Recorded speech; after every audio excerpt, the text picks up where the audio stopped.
Hey everyone, welcome to the summer reading series number 4, even though it isn't summer anymore. We've gone live a little bit early. I'm here with Sarah Reed, Scott Nicolay, Matthew Bartlett, and Amelia Gorman. And hello to Matt, hello to Lee, hi Anya, hi everyone there. We're just going to hang out for about 5 minutes, continue talking about what we're watching, continue trying to find the real Sun Ra Orchestra here before we get to tonight's stuff. How's everyone doing?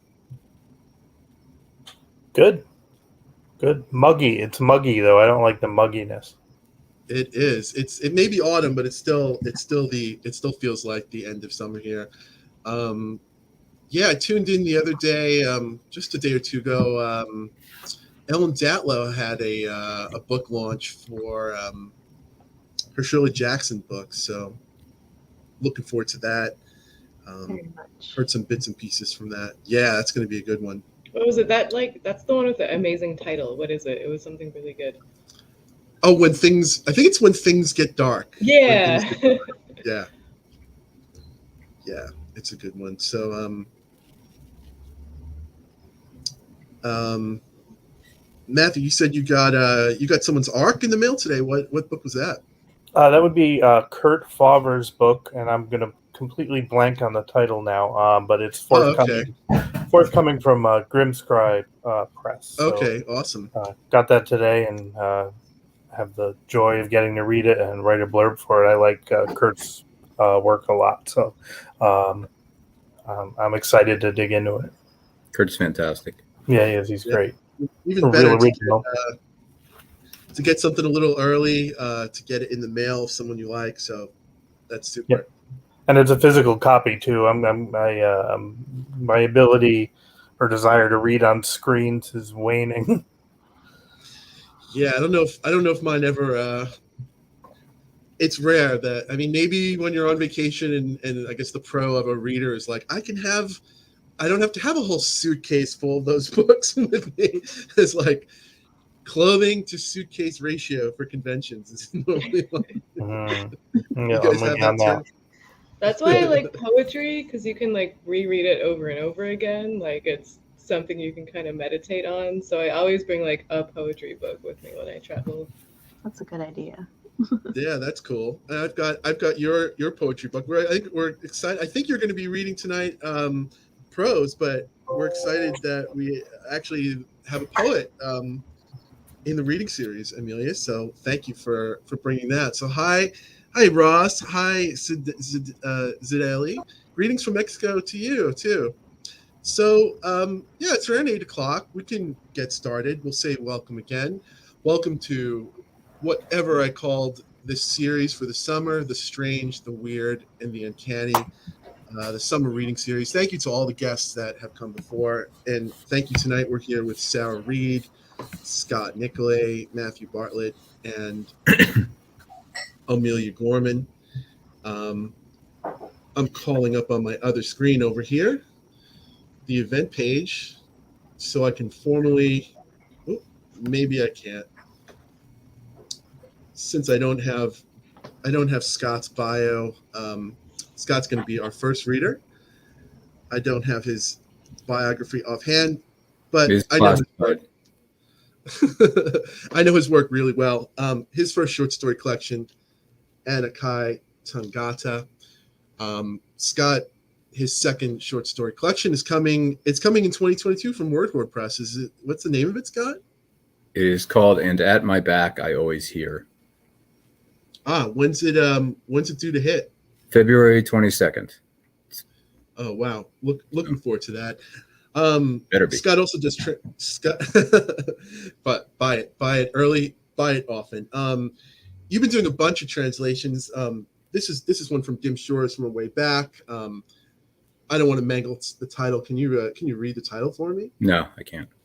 Okay, that is a great answer. This one is definitely more. Don't tease people anyway. That's way out of print. So. That's way out of print. Speaking of out of print, we have after. Put that one back up though. So that's after. So that's a novella. That's going to be in the new book. That's going to be in. Okay. Back I always hear. that's part of my ulterior motive, holding up my Scott Nicolay collection. Noctuidae, is that one? That's all. That's also going to be in the new book. Yeah. Okay. Although about over half the new book is new stuff. So cool. How about the Croaker? That's going to be in there too. Yeah. You got to. Okay. So yeah, we're looking forward to the new collection. Scott does translations. You've been translating several volumes of Jean Ray.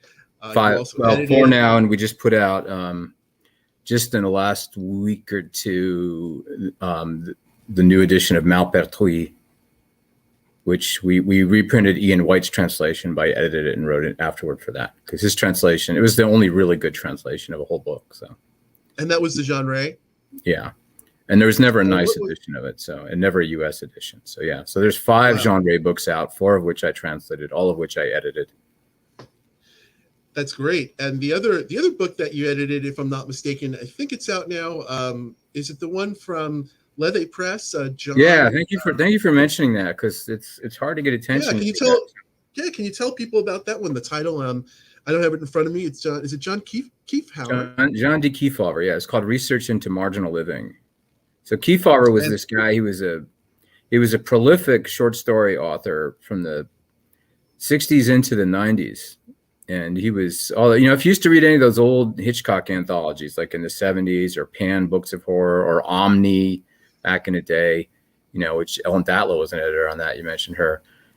He had stories in all those, constantly. And he never had he had one softcore porn novel, which Lethe and I reissued. I mean, it's not porn by today's standards at all. It's really interesting. It's called The Tormented Virgin. And it's interesting because all the characters are non-binary. So that came out in 1964. And that was a short novel. And then he had a short kids novel about a giant traffic jam. And any of those those are reissued on their own by Lethe? Or no, just Lethe. Yeah, Lethe reissued the Tormented Virgin. And Lee Mandela did a new introduction to that. I edited that. And then now the collection of his short stories is 30 short stories. And Joe Lansdale wrote the introduction. That's what I was going to say. To give you a sense of, Joe Lansdale spells out how important a writer this guy is, but he's just been completely lost. And that one's out. That can be found anywhere you find books from Lethe Press, if I'm not mistaken. So yeah, that's out. So I haven't got my copies yet, but I know it's shipping. Okay, cool. I saw it. Literally years of work. I've been working on that since I was in the 7th grade. Wow. That is like 3 or 4 years of work for sure. Right. Yeah. Or very, very many. I wanted to ask you, you've been working on getting the legacies of all these great writers out there, but we're all excited that your work is coming out in February. You did mention there are 4 stories that have not appeared anywhere before. I think all the new stuff is novellas. So it's the collection's 145,000 words. Wow. So it's almost 10K larger than the last one. Any of the titles you can share of us of the new novellas? The new ones? Oh, there's one called The Anodizing Line, based on my experience working at factories. And Justin Steele read that. He thinks it's the best thing I've written. Okay. That's cool. That's high praise. Everybody remembers Justin Steele. High praise. Are you going to read from the new collection? I'm going to read from the final novella in it, which is called The Always Rising of the Night. Okay, we're going to solo screen you, and we'll take it away, Scott, with his new novella from his new collection. Yeah. So what I'm going to read is there's a 6-part prologue to this novella with 6 different scenes, not all of which are even on Earth, and it's inspired by this thing I read way back in the 70s. This Marvel comic, Captain Marvel, and for years I tried to remember where I saw this, and I finally tracked it down. And at the end of this comic, there's a really interesting thing. The story splits in 6 parts. And I always dug that. So anyway, I ran with that. Turns out, the cover's pretty relevant too, right? So, and that thing that inspired me is actually one of the first appearances of the Infinity Stones, for what that's worth. But this is not a MCU tie-in here. Okay. So Or is there's it? 6 parts to this prologue. I'm only going to be able to read 2 or 3. And maybe you can cue me when I'm about out of time here. Okay. The first is set in Brazil. Bridget steered the boat between the dead treetops that rose above the surface of the lake, the bzzz of the motor varying faintly in pitch as she veered left, right, left to dodge dead standing trees above and below the surface. Despite the obstacles, she made every effort to stick to her search grid, constantly consulting her GPS and her laminated map with its division of annotated squares. Duncan and Braniff, the 2 undergrads she'd brought along, for balance and ballast more than anything else, sat quietly forward. To be sure, they represented the least annoying of their lot, and she suspected they were just as happy as her to escape from the increasingly chaotic scene at camp. Dustin opened his mouth as if to speak, then pursed his lips. Both boys had received her withering looks more than once, and not just on this excursion. Bridget silently noted his reticence and thought, at least I've got that one trained. Maybe both of them. She could usually rely on her height and her red hair, both gifts from her late father, for a certain amount of effortless intimidation of the average male. She'd already heard some of the Brazilian programming staff referring to as Valkyria, which required no Portuguese to comprehend.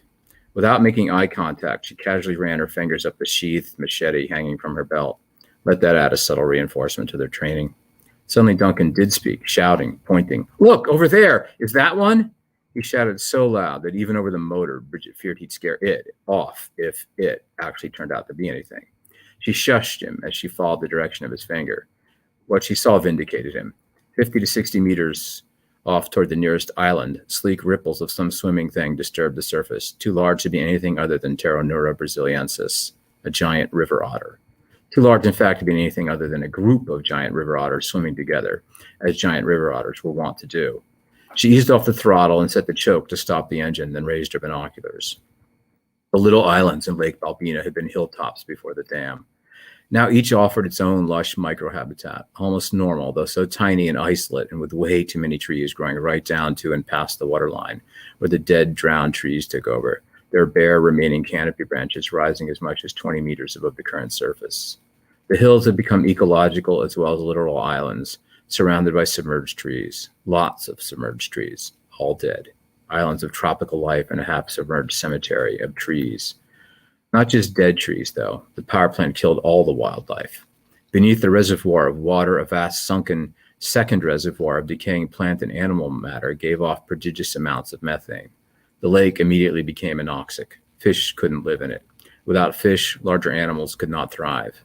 Lake Balbina was a shit show, a train wreck, an ecological abomination, a grossly under-generating hydroelectric project emanating enough methane to make its own measurable impact on global warming.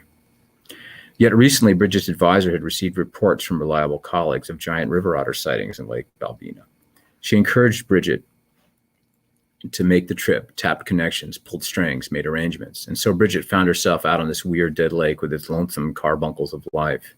And here at last, on this mad pursuit, she had found her otters, and perhaps her dissertation topic. She steered the boat to glide silently on the last bit of its dwindling momentum toward the glistening dark backs as they approached the nearest islet. The dead treetops grew thicker around them. Oars out and eyes out, she ordered the boys. Watch for underwater trees. They'd gotten within about 30 meters from the little island when the first otter reached it and began to climb on shore with its distinctive side-to-side gait. Except this otter was all wrong. For a moment, Bridget could not process what she saw. The creature's back was too sleek, the creature itself far too long. With 2 meters on shore, the full length of the longest otter, it had barely exposed its body beyond its forelegs. This was not several large animals, but one huge one. She knew the boys saw at least some of what she did, the size alone an impossibility. They stared at her together, deferring to her expertise and desperate for her to share it all at once as their own comprehension shattered. Finally, Braniff broke his silence. Is that a crocodile? Quiet, Braniff. Calmly, but Bridget did not feel calm. She too had noted the elongated jaw, but with the binoculars she could also see the vertical yellow stripes on the glistening hairless and scaleless skin. Since her preteen years wandering the Maine woods, her fascination had been with the largest animals in every order, every phylum, every clade, every class. Pleistocene megafauna became her academic focus because she could study their recent presence, even their limited survivals. But her knowledge ran deeper, including species long extinct. Now old learnings bubbled up all at once and images clicked. She knew. That's no otter, and it's not a crocodile. The boy stared at her, not daring to speak further, but imploring her for answers with silent eyes. A name was in her mind. She did not speak it, dared not speak it. Just thinking it felt dangerous. Prionosuchus. It looks like a salamander, a species that lived here 200 million. As she spoke, the creature hauled the full 6 meters of its impossible length on land, and now they were all close enough to see that for which even she had no answers. The iridescent sheen off the ridge of its ribs, its hind legs, its tail was no epidermal pattern, but the gleam of metal seamlessly integrated into wet and leathery flesh. A line of embedded emerald green lights glowed along its tail, pulsing in some pattern either utterly random or indecipherably complex. The little lanterns put Bridget in mind of the running lights on a semi-truck changing lanes at night on the interstate, or even some kind of aircraft. Her improbable grail had diverged into the incomprehensible. She felt disappointment and elation simultaneously, both at levels beyond all her previous experience. She felt exhilarated and frightened and confused altogether, but somehow she knew she had found her moment, and she would rise to it. Okay, boys, listen up. I don't know exactly what the hell that is, but we are damn sure going to get some photos of it. So show me how quietly you can paddle us in there. Carefully, she extracted the camera from her pack, all the while without taking her eyes off the prize. The locatrice implacable had been angling her schlepper northeast around the base of a dark, jagged mesa for the last 11 kilosecs, always with an eye toward encroachments of the vast sulfuric acid lake on her left, its sickly surface glinting orange and carmine beneath distant flickers of lightning to the north. She hopes whatever storm those far-off flashes herald will stay far off. Here and there, inlets of the lake's irregular shoreline jab at the shadowed rise of the cliff face to her right. The slope ascends such that she can come no closer to the mesa, despite the uncomfortable proximity of the lake.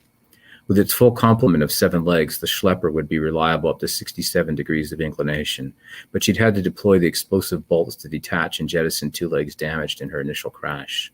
Nor was the slope her only problem. Even here, she had to skirt talus blocks rising over twice the schlepper's height. If the rockfall grew too thick, some inlet ran too deeply toward the heights, or some arroyo cut too steep, she'd have to abandon her vehicle and walk, or climb, without the vehicle's reserve oxygen.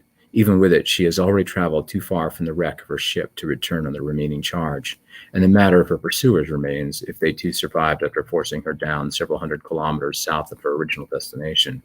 Her countermeasures had spiraled off into the gray and scarlet clouds, but she had no way of knowing whether they'd succeeded or how well. She can no longer go back. Either she will find the prize she has so long sought, or she will die in the endeavor.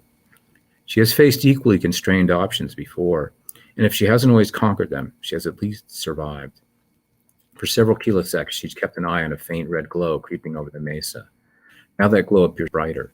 Its diffuse rouge hue stains the undersides of the dense toxic cloud bellies hanging low overhead. Suddenly, she rounds a point of the outcrop and sees it for certain, at last. After nearly half a gigasec dedicated to her quest, the unmistakable rippling scarlet arc of what has to be the Rel rises ahead, wavering through the haze with its own peculiar indeterminacy, as if the complex meshwork comprising its edges conspires to present the appearance of a surface of intricate angularities within its overall curvature.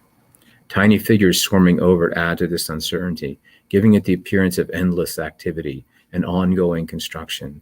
The figures must be vehicles or craft of some sort. At this distance, individual beings would not be visible, at least not individual beings of human size and proportions. But what is that distance? The entire vision defies any application of perspective or scale. As she progresses around the scarp and the plain beneath the seething ruby oculus reveals more of itself, she sees other figures. Again, she thinks them beings at first, even people like herself perhaps, standing reverent as if in worship. Then they clarify in her sight as rounded metallic cones, brassy structures or rockets, each glowing crimson with the reflected gleam of the mother orb. Is the Rel a city, a ship?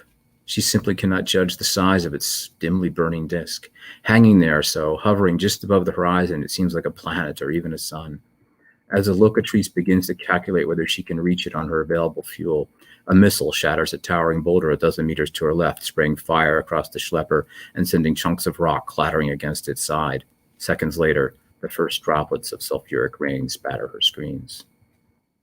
The cadre of 7 Havrashutyan Shan Pi, vast optical observational structures in the horologium supercluster, had long been conducting suprachronological scrutiny of their nearest neighboring supercluster, an activity from which its members derived an experience akin to pleasure, if an awareness that wove its way over many megaparsecs so slowly that dozens of local organic intelligences evolved and perished before all the cadre's members could share in the sensation, could be described as pleasure.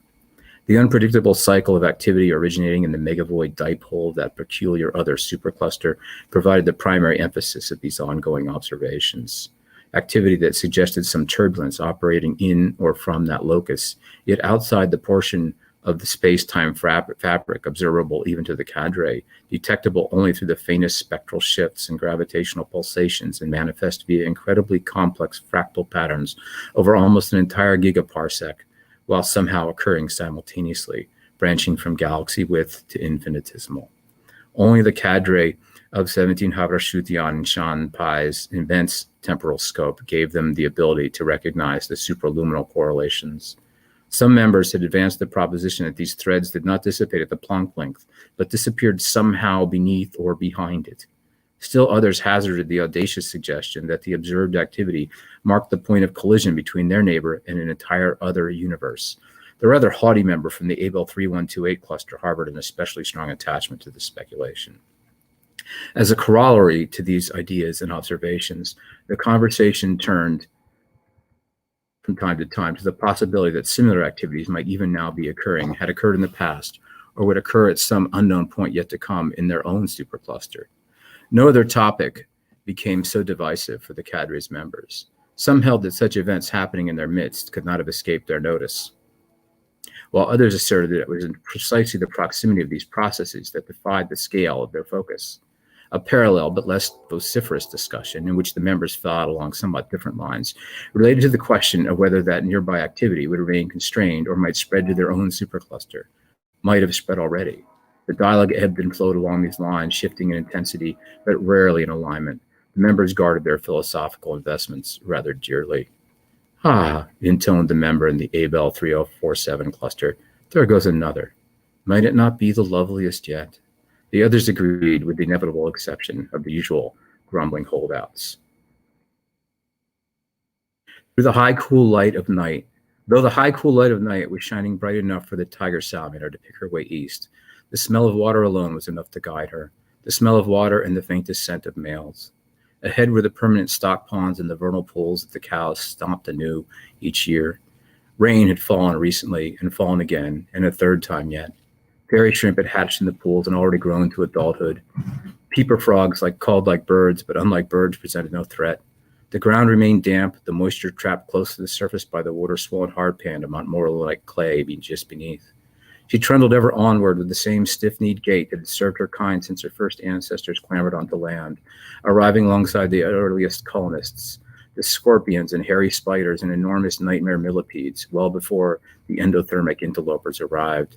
The land was so much more crowded now, though this had been the way for a very long time. She felt it as wrong. An earthworm crawled along the damp surface, probably in search of higher and unsaturated ground in one of the many Mima mounds scattered throughout the Chebico Vernal Pools Reserve. The water table in the mounds did not rise so close to the surface. Most any other time she would have pounced on the worm and gulped it down, but she had only one goal this night and many hours to go before she slept. Yet reflex stilled her in the presence of prey, and in that frozen moment she felt another presence, a threatening one. She felt it first in the faintest tremor of padded feet, the click of a claw on a rock, then a glimpse of motion, followed by the musty odor of fur, the worst of all the interlopers, worse even than the birds.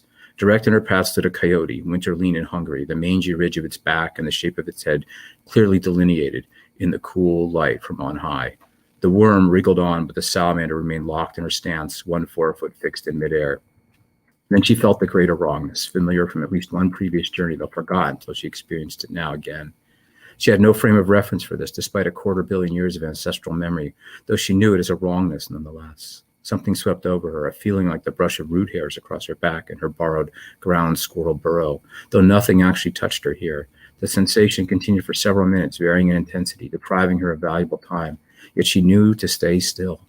Suddenly she saw the high, bright light in the sky, which was not right, not now, not at night, and it shone on an unfamiliar scene of trees much too tall and flying things that were not birds. She distrusted any flying things larger than insects, and these looked very large. Then the high, cool light returned, but now all vegetation had disappeared, leaving only dry, cracked ground and a lifeless display of lingering death throughout the landscape. She heard the coyote whine in fright.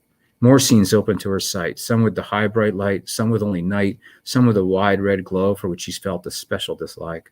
Sometimes she smelled males along with these visions, but all the places smelled wrong. Eventually, the sensation left, and the high, cold light returned to its rightful place. She smelled water and males again, good smells, yet she kept still.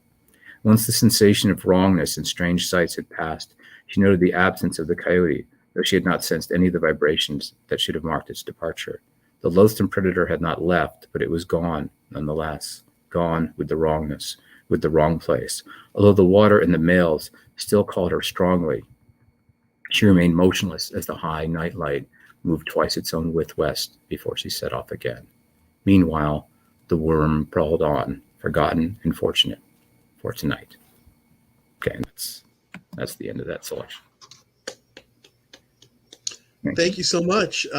Scott, that's going to be from And At My Back, I Always Hear. Yeah, that's the final novella. It's unpublished. It's called The Always Rising of the Night, and it closes out the 145,000 word second collection from me, And At My Back, I Always Hear. Coming February 22nd from Ross Lockhart's Word Horde Press. That was everything I wanted to ask you. Is that available to pre-order now or not? I don't think it is yet, but it should be probably soon because Ross is pretty well organized. We're working on the cover and the layout now. In fact, I'll just mention, if you have hold my first book up again. Sure thing. Just follow my orders. I shall dance for you, sir. Yes, dance. So just hold it steady. So the cover art's going to be by the same cover artist as that book, David Verba. And, he also did the cover for Nujabe's second album. I'm really proud of that. And then the design is also by the same artist, Michela Waltz. So we got the same, we got the band back together for this one. Even though it's going to be a good looking book and a great book. Is there a local bookstore around where you are, or a local bookstore you want to give a shout out to? And of course you can get it straight from Word Horde or wherever you buy books, but I always like to ask people, because I would sure hate it if there weren't local bookstores around. What's one that we have a great used bookstore here where I live, but we don't have a new bookstore. Okay. If you want to give them a shout out where people can get, what's the used bookstore? Oh, it's called Second Time Around Books. It's here in Merced, California. It's a great store. I go there like every week and buy shit. I buy books there. Everyone. I got a cool Clark Ashton Smith Tiptree vibe from the selections you read, so we're really looking forward to that. I think that's plausible. That's legit. Yeah. I mean, I'm new. They're just on my mind because Tiptree was someone that you introduced me to, and Clark Ashton Smith is just someone that I'm a late bloomer. I'm just reading right now. I have so many questions for you, but we're gonna have to save them for another time. Hopefully, it's here. I would love to have you back to talk about the new book come February. If have me on when the book is out and we can sell some copies. Let's do it. That would be fantastic. Thank you so much, Scott. We're gonna put you on mute, but hopefully you'll stick around. You can take some questions from the peanut gallery. My screen is back up, so I can actually introduce Amelia properly to you all. Our next reader is going to be Amelia Gorman. She lives in Eureka, California with her husband in a house full of dogs, which is true. I saw one of the puppies for real in the sound check. She loves exploring the tide pools and redwood forests.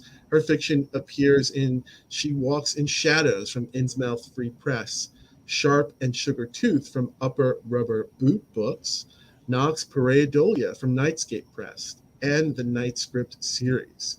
Her poetry has been published in Vestarian, Liminality Magazine, Starline, Non-Binary Review, and Eternal Haunted Summer. Her first book, a collection of apocalyptic echo poetry, which I'm going to hold up in a second, Field Guide to Invasive Species of Minnesota, is out now from Interstellar Flight Press, and her website is ameliagorman.com. Welcome, Amelia. How are you? Hey, I'm good. I gotta say quick, I was so into Scott's story like early on, like the horror of it, because just recently someone here got mauled by a river otter. Like 30 bites that broke the skin, had to go to the ER, had to get rabies shots.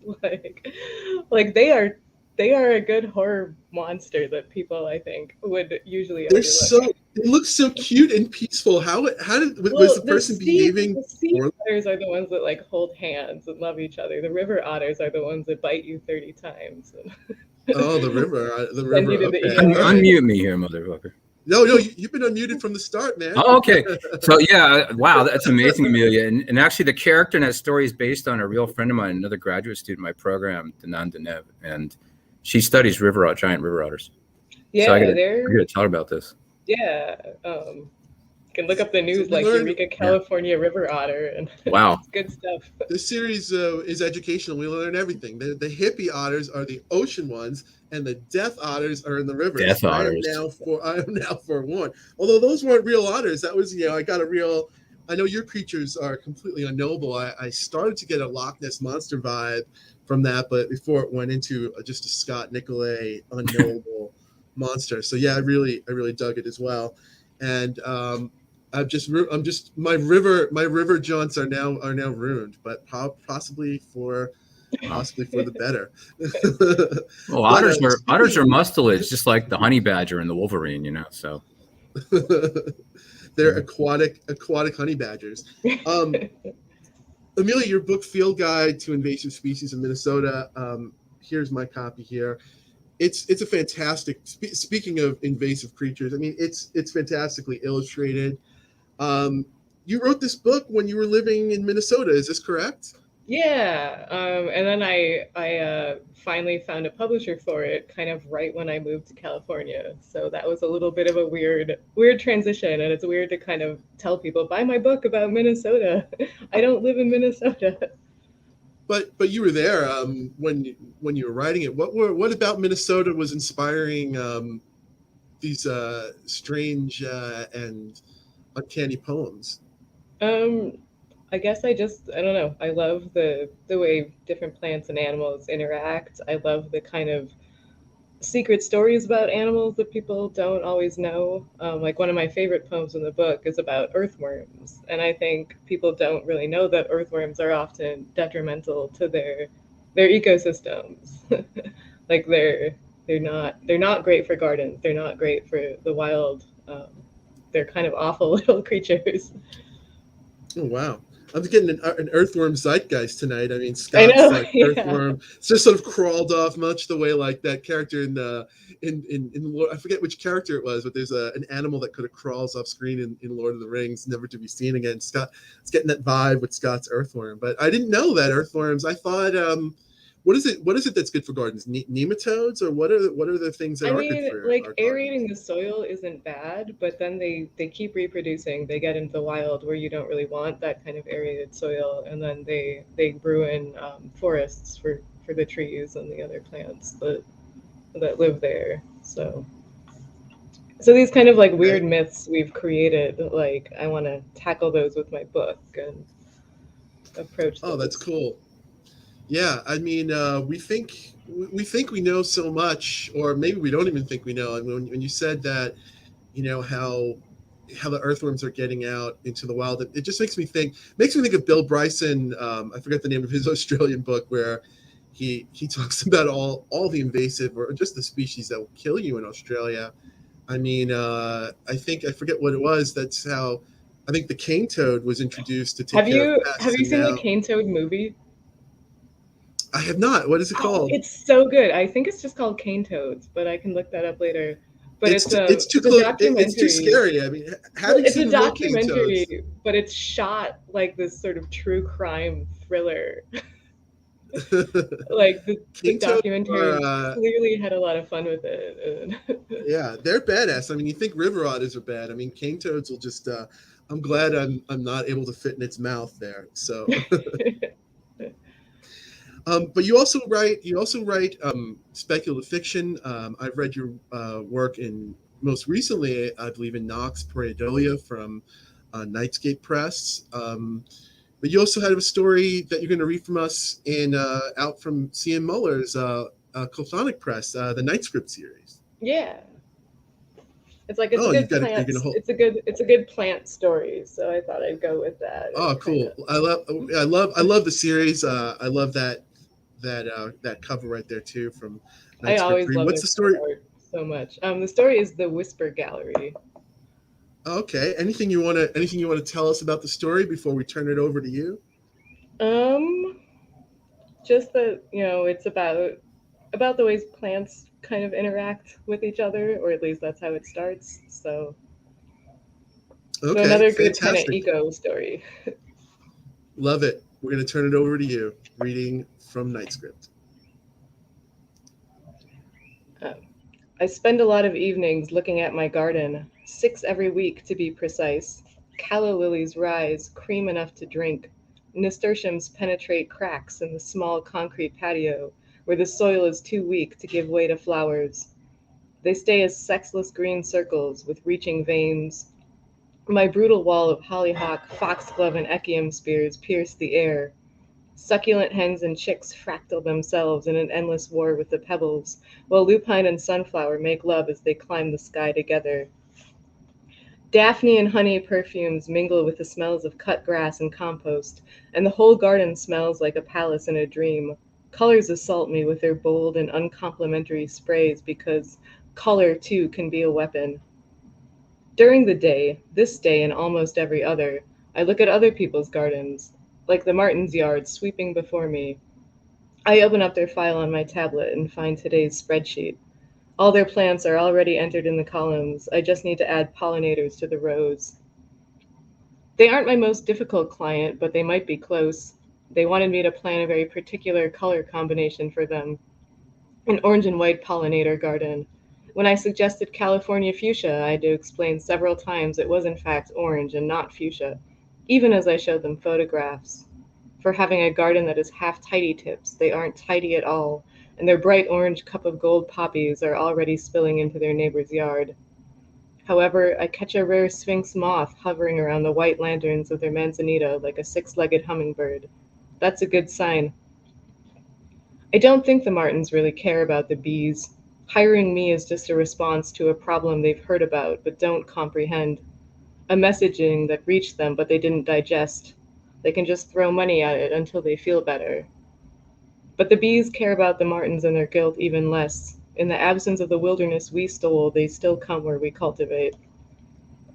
On my last trip around their acre lot, I stop and dig my fingers through their compost bin. You can tell from the contents that they don't use it. Their yard service just dumps weeds and grass clippings in there. Still, a mass of healthy red worms comes up with the mulch and the clippings in my hand, wriggling against my skin in a big ball. This is the garden too, the same plants, the California poppies and fuchsia, the manzanita and tidy tips, identical in composition but not in form. On the worst days, I feel like I am just making the same garden over and over again, ripped and reassembled piecemeal from some platonic ideal, rearranging the form of something I saw once and lost but composted inside of me. And on the 7th day, on Saturdays, I don't have time to look at my garden after work. I play cards instead. Francis lives down the street from me, a sidewinding hustle of missing sidewalks. The moon is already in the sky as I meander around free boxes full of old National Geographics around dead and dying airstreams. On the way, I see something incredible, a miracle that bursts inside me, waiting to spill out to other people. I have 2 queens, I say, rotating the Queen of Hearts and the Queen of Diamonds over and over each other in my hands. And one of them always lies, and one of them always tells the truth. Speaking of, you'll never believe what I saw today. I raise one eyebrow at Francis and Ocean across the table from me, or at least I think I do. The wide hallway of Francis's kitchen splits off in 2 behind them. Grunts Francis. Come fall, he'll smell like weed, coffee grounds, and skunk smoke, syrup and dirt. He'll miss our game because he's off trimming pot or harvesting apples at some cult compound. But now, starting these sunny June days and lasting through the summer, he smells like maritime slime as he runs his little boat full of hagfish traps up and down the coast. Snot snakes are one of the few things you can fish around here without a permit. Even the ubiquitous clams have a strict limit. In spite of how disgusting his job is, I love going down to the harbor with him to help him load up the traps before he tools away to where the water gets deep but not too deep. I met him for the first time out there during one of my wanders back through the labyrinth of other people's boats. The best ones were half sunk, the ones never seaworthy, auctioned and re-auctioned over and over again, waiting for the right repair parts. The future ships of Theseus. I had dragged out my walk back long enough that the sky and the stars came out over the Pacific, where each one calls to me in its loneliness. I'd almost lost myself under the weight of the sky and the upward pressure of the crashing waves when he put his hand on my shoulder and asked if I was lost. I was lost. The sea could take a bite of you and the stars could mirror their teeth down on the other half and there would be nothing left. And he brought me out of that into a nearby bar where the ceiling was solid and the rye was local and we had been friends ever since. I saw the doppelganger of one of my calla lilies. It was an exact copy, right in your neighbor's yard. I had two, sticking up bright as a second sun. It was a miracle, and it means something, even if I don't know what. You're bluffing, Fern. There's the queen that always lies. I know you know plants like the back of your hand, but you can't tell that sort of thing. As for Ocean, the first time I met Ocean, I told her, "That's not your real name," shortly followed by, "Where are you really from?" It turns out she comes from the same small Iowa county as me. Since then, we had worked hard to craft a friendship out of frequent lies and subsequent challenges. On top of that, she smells better than Frances, like the sequoia wood she spends her days carving. No, really, every detail was the same. Every fold, every curve, every concave secret. You could make mathematical equations out of these flowers and they would balance perfectly. Same height, same brittle streaks, same shade of white. Ocean, if you modeled them on your software, you'd see they're one and the same. Well, if we're playing a game, says Ocean, I can top that with something weirder. Even her breath smells like wood, like she was carved from it, and somewhere along the way became a real girl. Her nose and philtrum are a delicate piece of Victorian scroll work. I was sweeping all the shavings off the floor after work today with the radio on. Right in the middle of an interview about local real estate, the agent whispers, "Color, too, can be a weapon." And then they just kept going, like they hadn't gotten all spooky. I looked down at the cards in my hand. 2 heads each, on 2 cards, raised their eyebrows at me for a total of 8 eyes, plus my friends, plus the hallway doors gape. In the end, we decide to have a few more beers and neither one of us believe the other. Francis gets a 3 of a kind on the river. He goes on to clean us out with slimy hand after slimy hand. As an apology, he offers to spend his winnings taking me to the botanical gardens the next day. If my garden is palatial, the botanical gardens are a wonder of the world, a riot of California summer color. The growing day length brings so many flowers out of hiding inside their buds, like a flock of wild origami birds unfolding themselves into the world. Winding paths and desire paths take you where you want to go, or where others wanted to go before you. Giant rocks hide other guests, and sandy dunes hide the sea, itself a scant mile from the edge of the park. Crickets chirp and hummingbirds buzz their wings. Hydrangeas drunken pink on the acidic soil. Cyclamens snap the rushes surrounding them. Trees rustle like they were loaded down with silver coins. A familiar trillium catches my eye, then loses it, and bees, glorious bees, are everywhere. One dances its delicious pollen dance to the hive. There, on the top of the bud in the Rise Memorial Dune Garden, I see my second miracle of the week. An identical bee is doing the same dance as the bee I saw earlier. I can count every hair on her body. Her stripes are the same width. Her antennae are the same length, right a little shorter than the left. But this goes deeper than the lily and the trillium. This bee is moving in the exact same motions as the other worker. My first thought is of parasitic fungi that takes over the brain of different insects, but everything about this animal is vibrant and alive, healthy and normal. This is beyond weird because bees communicate by movement. They dance their intentions and information about surroundings to the other members of their hive, which means not only does this bee look like the twin of the other, but whatever it's saying the exact same thing. To reduce communication to speaking words or even to dancing is, I think, a disservice because it is wider and more wonderful than all those things. There are messages passed like classroom lovers between plants and insects as well. And now that I am clued into this world of doppelgangers, I begin to see it and different forms of communication everywhere. The carnivorous plant garden is full of messages. A sundew curls its sticky club laced with tiny globules of dew around a fly, while simultaneously proclaiming its sticky pollen to a passing butterfly, saying, "I am safe for you if not for them." In the same muggy alcove, my feet sink into sphagnum peat. A pitcher plant consumes beetles while it shoots a green alien flower high into the sky for the wasps and moths to light on. And all this time, everywhere are doubles of plants I've seen in my neighborhood. In the southern marsh, even living, growing doubles of plants I saw two-dimensionally in my Sunset Western Garden book. And each sky-high flower communicates, and each tendril of dew drones out the same thought, like a crowd of chanting people. I'm so wrapped up in my own world, I'm shocked to hear Francis's voice calling my name. "Fern," it says, "you've got to come over here and look at this banana slug. I swear it's the double of a slug I saw a couple years ago." Then there's sibilant, mocking laughter. "What an asshole," I whisper. I'm surprised I can't smell his fishy stink. I turn around expecting to see him, but there's just half a hollow, concrete sphere. I look further down the gardens, and there's an identical half sphere, and I can just barely make out Francis leaning into it. "Don't think I didn't hear you." His voice comes to me over the distance, from his mouth, but not from his mouth, from the concrete, but not from the concrete. One message coming from two places. "I have to go," I say, leaning into the dome and letting it wrap around me. "Do you want to stick around? There's a jazz band later," but I'm gone before he can jog back from the other side of the listening, whispering device. There is other music on other stars and a mystery waiting to be unraveled closer to home. Night comes on as I get back to my house. I pull up a lawn chair and listen.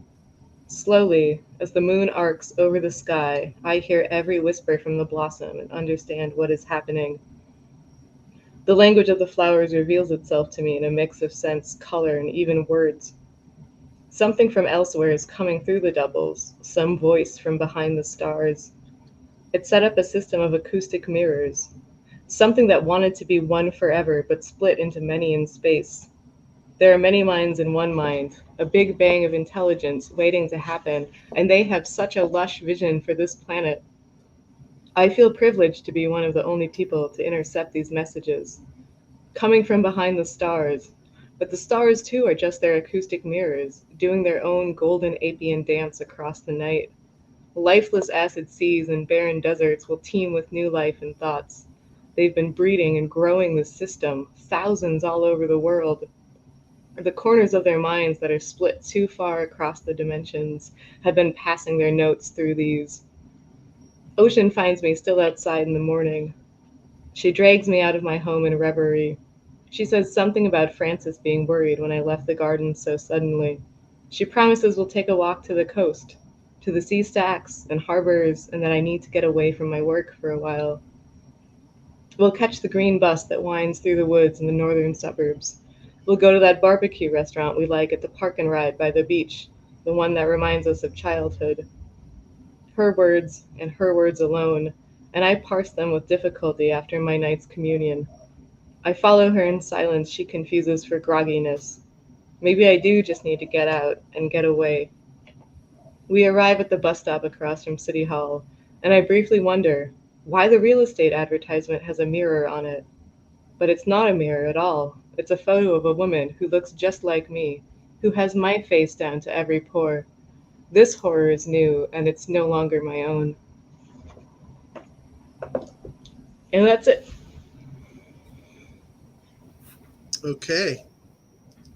Thank you so much for that story there. Everyone's clapping. I'm gonna post one of the comments from the from our listeners. It's like It's true. Wild Kingdom from the Weird. Every episode of these readings, there is a zeitgeist that comes up in July. All the readers, we were all talking about horse skeletons for some reason. Last month it was goats behaving badly. Was just I kept asking everyone, and goats were coming up in every question. It looks like we're coming up on the Wild Kingdom of the Weird zeitgeist so far. I love like emerging themes. Like that's one of my favorite things about Astarian magazine is they don't declare a theme ahead of time, but then when they publish, it's like there's a theme here. I have to check that out. I think that's one of my favorite things about when writers and creatives get together is that zeitgeist that pops up.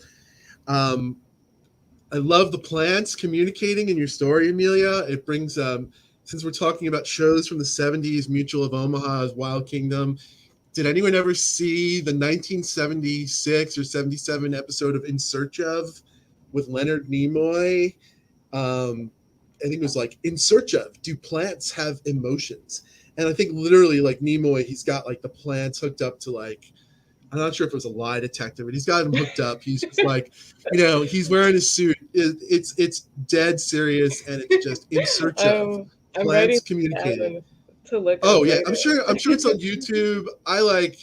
At one point in my life, I have it on DVD, so whenever I'm sad, I can just put it on and watch its joyful glory in all its glory.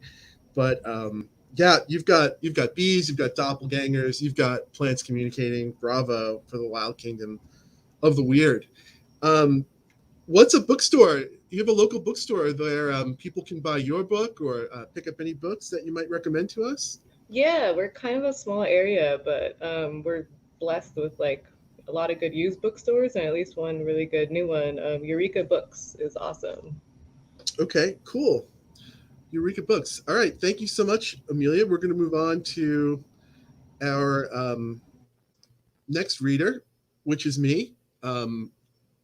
I'm Daniel Braum. I'm your host. My most recent book is Underworld Dreams from Leve Press. The bookstore I like to support is the Green Hand Bookstore. That's over in Maine. If you can check them out, or you can online order from them. News from me. I'm writing a new column, the same name as the series, Nighttime Logic. You could find it. It's going to be running monthly over at Cemetery Dance Online. The first column is up now. We'll talk with Jeff Ford. Another project I want to mention that I'm involved with is from Oxygen Man Books, which is run by Dwayne Pasiche, who is he's definitely a friend of the weird for sure. And he has a book of folklore. He's edited a book of folklore out. And the second one is called The Dark Heart of the Wood.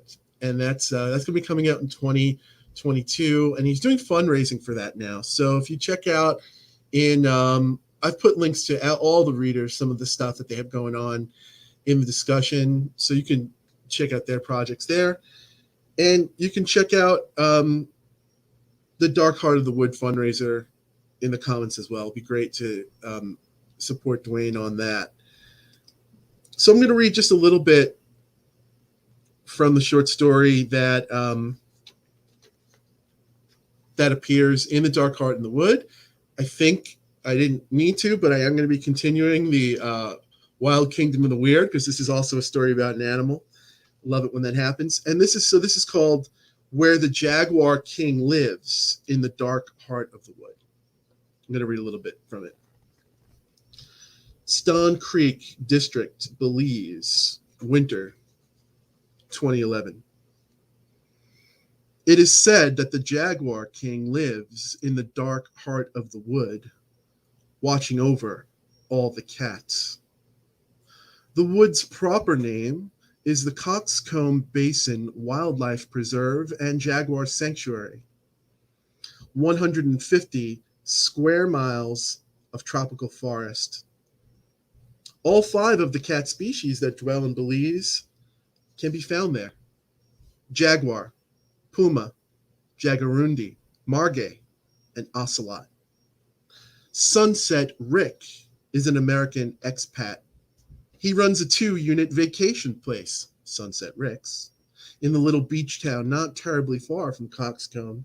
He's at Rosalinda and Enrique Alvarez's farm, which borders the eastern edge of the preserve, picking up his order for the week.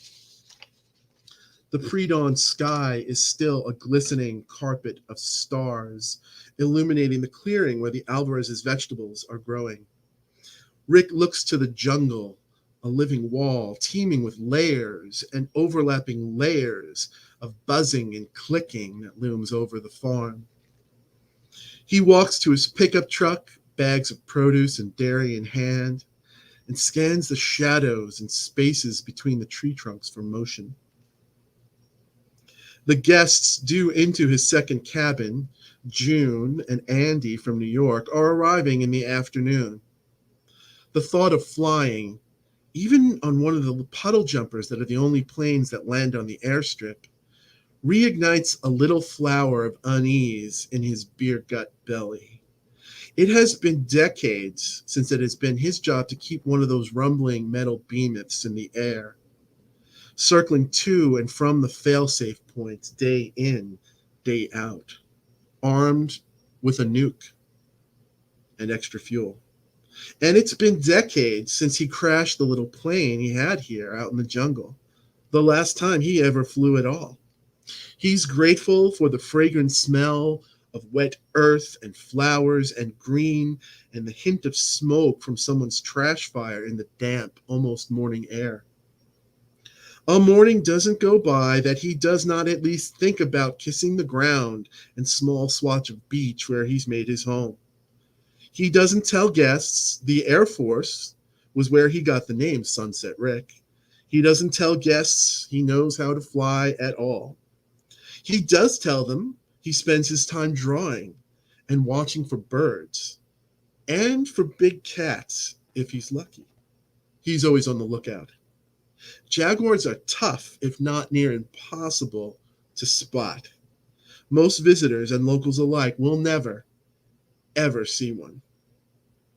A shape moves across the Alvarez's field, black on black, just a shadow, or is something there?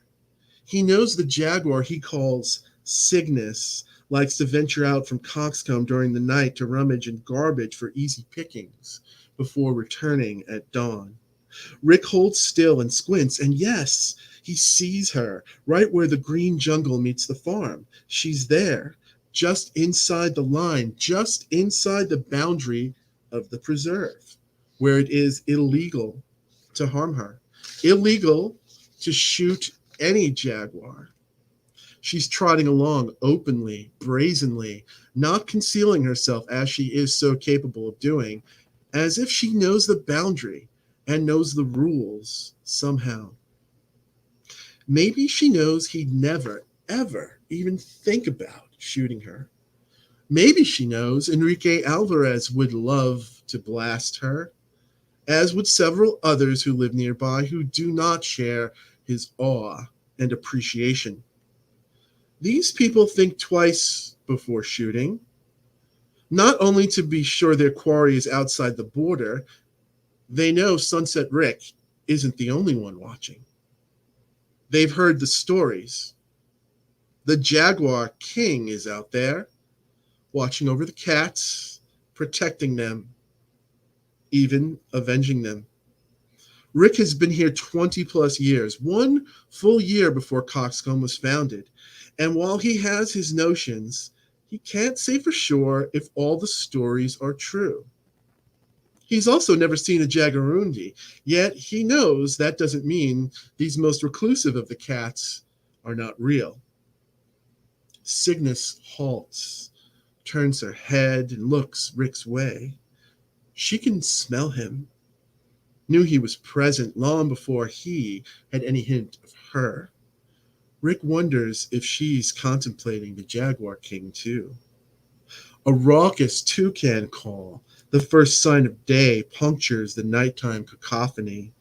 The jaguar bounds off, her spots and sleek feline contour becoming one with the tangle and brush as she flees the cunning morning for places where daylight cannot reach.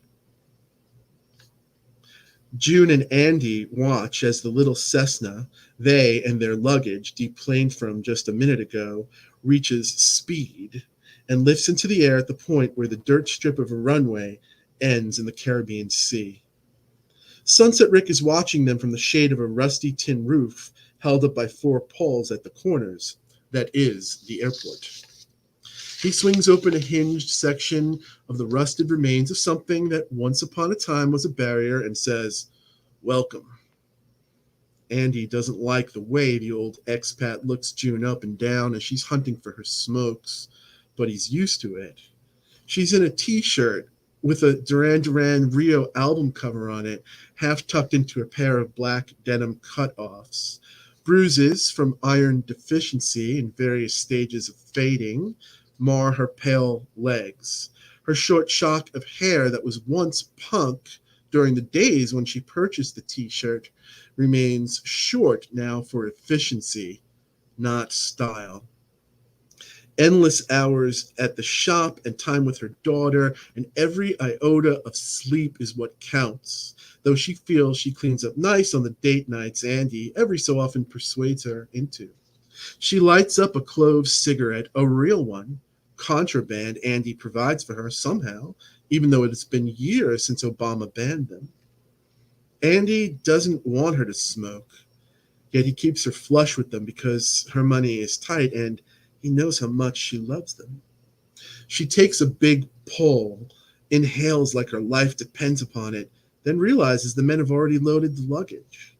The 3 of them fit easily in the front of the truck. The windows are down. Belize's heat is palpably real. The November snow and all the crushing minutiae they've left behind is a ghost unable to dwell in it. "First time here, you two?" Sunset Rick asks.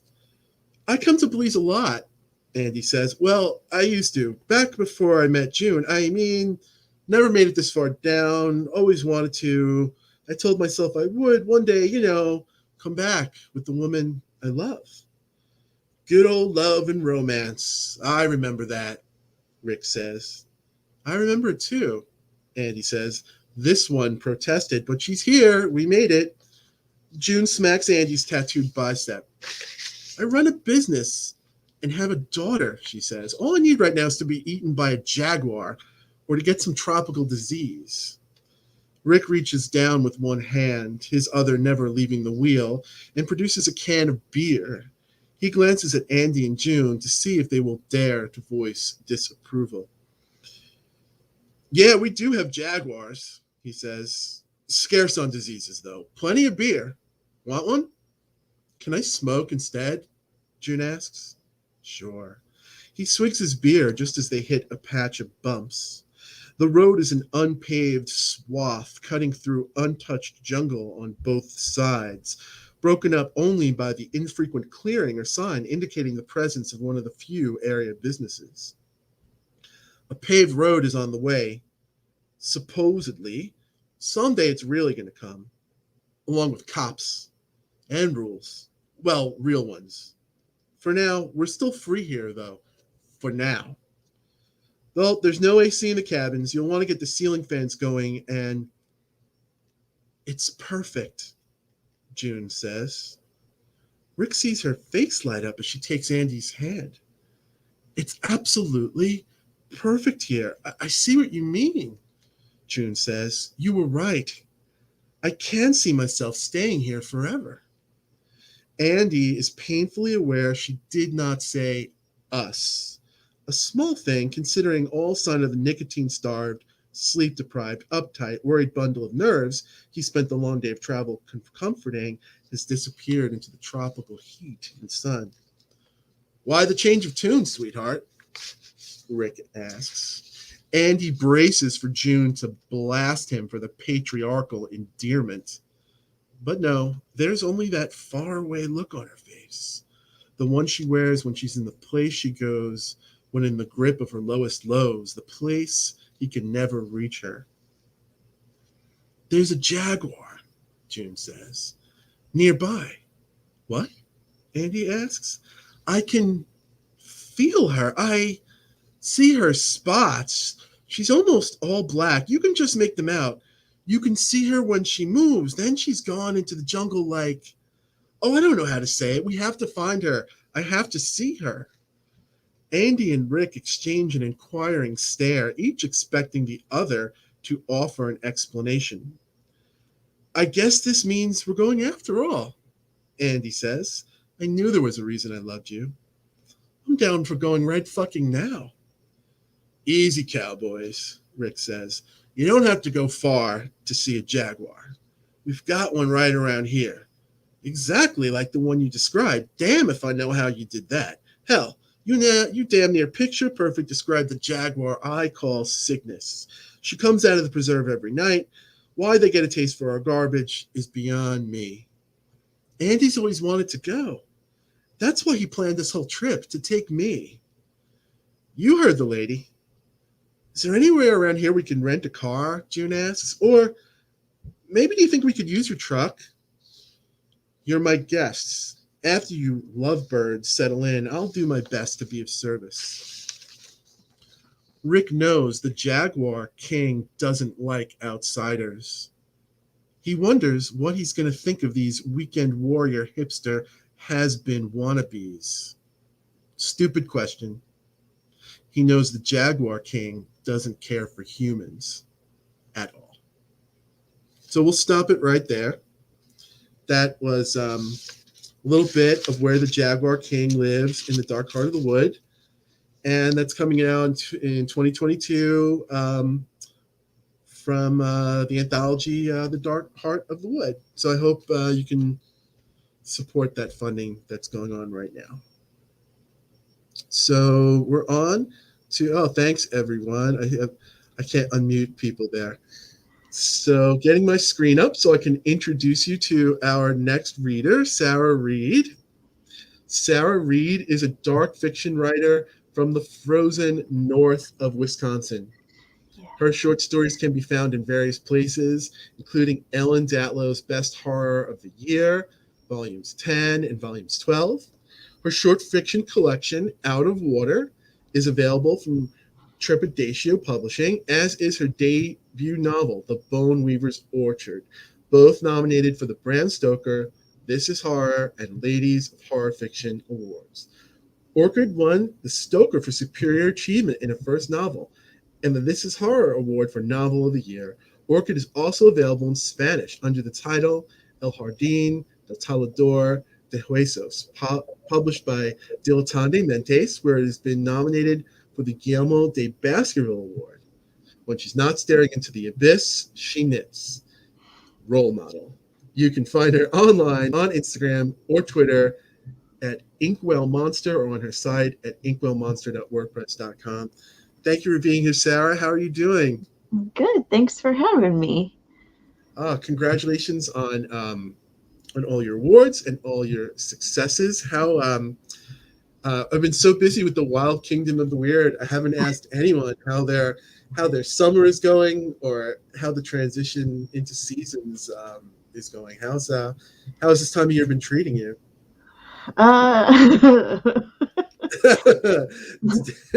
Dare I it's cold ask? here, but now my kids are just started back in school, and I started back in school, and Wisconsin doesn't believe in pandemics, so everything's just kind of crazy here right now. Oh, so it's all so wonderful and shiny. I see how that's going. How Yeah. long have the kids been back in school for? They started on the 1st, so. Oh, okay. Yeah. So it's been a couple of weeks. And how long how far into your semester of grad school are you? I'm 3 weeks in. Okay. What are you studying, if I may ask? Library and information science. Oh, wow. Librarian. You're a writer and a librarian. Librarians are friends of writers, so the best of both worlds right there. Are you a summer person, if there is any summer in Wisconsin, or are you a Halloween season? Neither or both? I mean, I love fall. It's probably my favorite. Although now that I live in Wisconsin, I just moved here a few years ago from Colorado. But spring here is gorgeous, and it's trying to tempt me away from having fall is my favorite because everything just goes from ice to green and blooming, and it's beautiful. It's kind of captured my heart a little bit. Maybe Maybe that I'm a it's that spring person absence now. that makes the heart grow fonder. Yeah, it Are might be there the any tenth of the winter. yeah. Are there any fiction stories that you remember either from your youth or any fiction stories that just capture that feeling of the end of summer or the beginning of autumn to you that come to your mind? Um, I've been thinking a lot about the whole Hades Persephone myth lately with Mm, changing seasons um, yeah. and even just sending my kids off to school. This is the first time both of them have been in school. So my youngest just started kindergarten, and so it's like, Oh wow.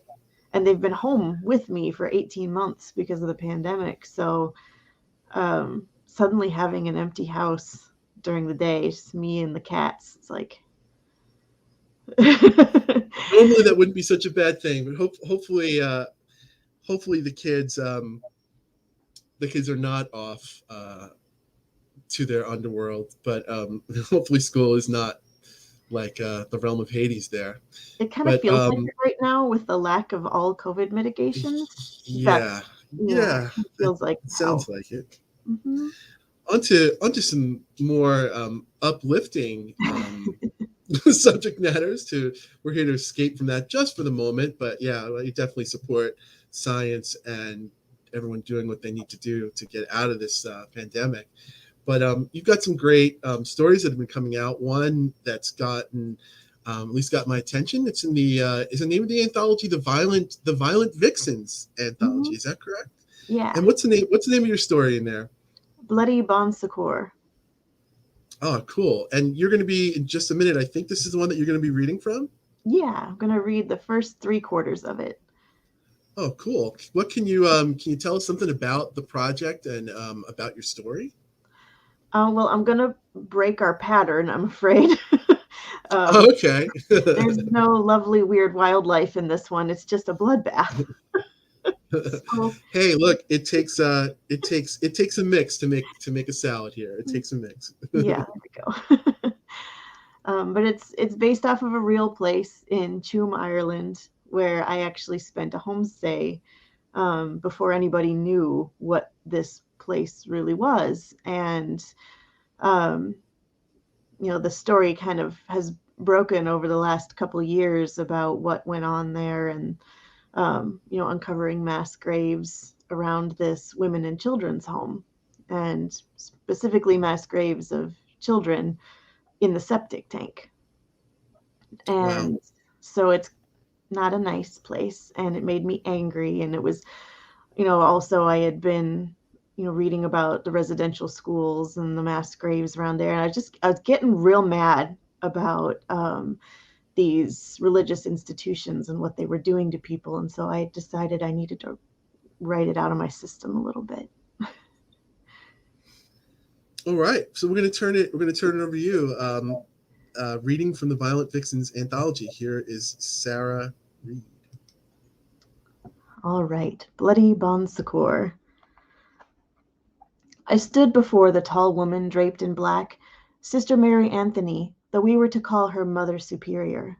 The implication clear that we fallen women as we were mother inferiors. And who was I to argue? There were more children here in her care at the Bon Secours home than I had ever been charged with altogether, if you counted all the houses in which I'd worked. I'd nannied 50 children, none of them mine, and she, the superior of all mothers, had taken in thousands. And now she'd taken me in, as she would take in my child when it was born, and I wondered if that would make her more its mother than I. The thought heated my face, squeezed my throat tight till I coughed. The sound cut off Mother Superior's lecture. She'd been extolling on the gravity of my shortcomings, but the look on her face as I cleared my throat said more than all the words she'd thundered for the past 10 minutes. A cough at Bon Secours was the beginning of the end. If a girl had a cough, it was probably too late to save her, body or soul. I wasn't ill, but it was definitely too late to save me.